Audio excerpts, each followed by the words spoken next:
Bonjour à tous, avec l'aide de Dieu, le Hayom Yom du 26e jour du mois de Tevet. Un Mazal Tov à notre fils Mordechai pour son anniversaire aujourd'hui, qui grandisse un Chassid, Ireshamaim, Lamdan, avec une excellente santé, et qui ramène beaucoup de satisfaction à Dieu, au Rebbe, à ses parents, à toute la famille et à tout le monde. Le Rabbi nous dit, il faut étudier le Chumash du jour, le Tehillim du jour, le Tanya du jour.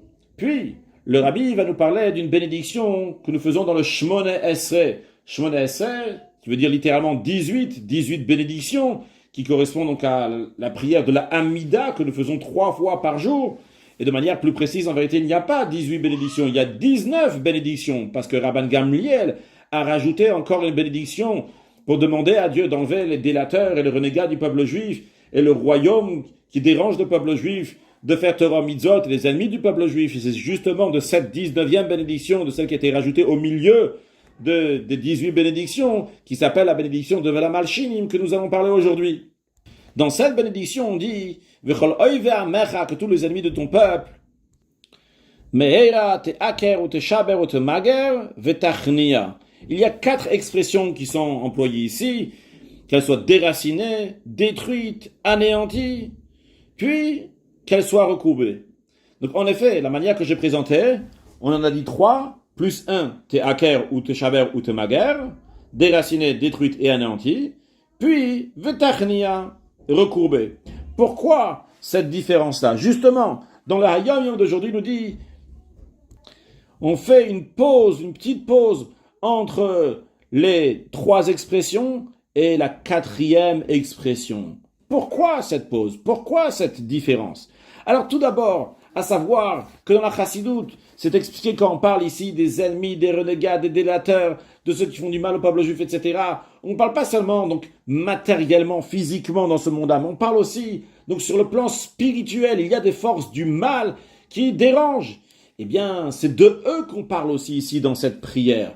Et dans cette prière, ces 4 expressions-là correspondent à ces forces du mal. Dans les forces du mal, la Admour HaZaken explique dans le Tanya, il y a 2 catégories. Une première catégorie qui s'appelle en hébreu les Shalosh Klipot Atmeot, qui veut dire les 3 forces qui sont totalement impures. Vu qu'ils sont totalement impurs, il n'y a pas de possibilité de les élever. Il faut les anéantir, déraciner, les enlever. Il n'y a pas de possibilité de faire quoi que ce soit avec eux. En revanche, il y a une autre catégorie dans laquelle il y a un potentiel de lumière là-bas. Et à nous d'élever ces choses-là pour amener ce potentiel de lumière qui est. Cette klipa, cette force-là s'appelle klipat noga. Donc une force dans laquelle il y a un potentiel de lumière.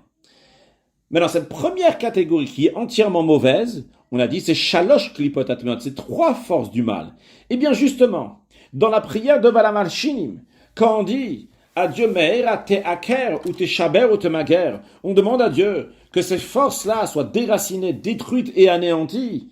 C'est une chose, c'est une catégorie. Mais après, il y a une virgule. Parce que quand après on dit vetachnia bimera beyamenu, et qu'elle soit recourbée très prochainement de nos jours, ça, il s'agit donc d'une autre catégorie. La catégorie qui s'appelle klipat noga, dans laquelle il y a un potentiel de bien qu'on peut élever. Et c'est la raison pour laquelle, donc d'un côté on dit takerot, shaberot, mager, après on fait une virgule, parce que ces 3 expressions correspondent 3 forces du mal, il faut totalement les enlever du monde.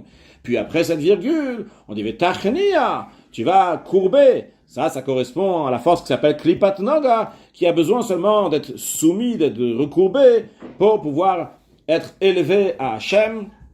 Que Dieu fasse que très prochainement, nous allons voir comment Dieu va être ma'virgilul limina haaretz, enlever toutes les abominations, les mauvaises choses de la terre, et qu'on va avoir un monde dans lequel va être ruach atuma avir mina haaretz, que Dieu va enlever l'esprit de l'impureté de la terre, il n'y aura que de la pureté, que de la joie, que du bonheur, comme le Ram a dit à la fin de son livre, qu'il n'y aura pas de guerre, pas de concurrence, pas de jalousie, car il y aura une très grande abondance, et tous les mets seront retrouvés, on pourra les trouver comme de la poussière, très prochainement avec la venue de Mashiach, now, un excellent Yom.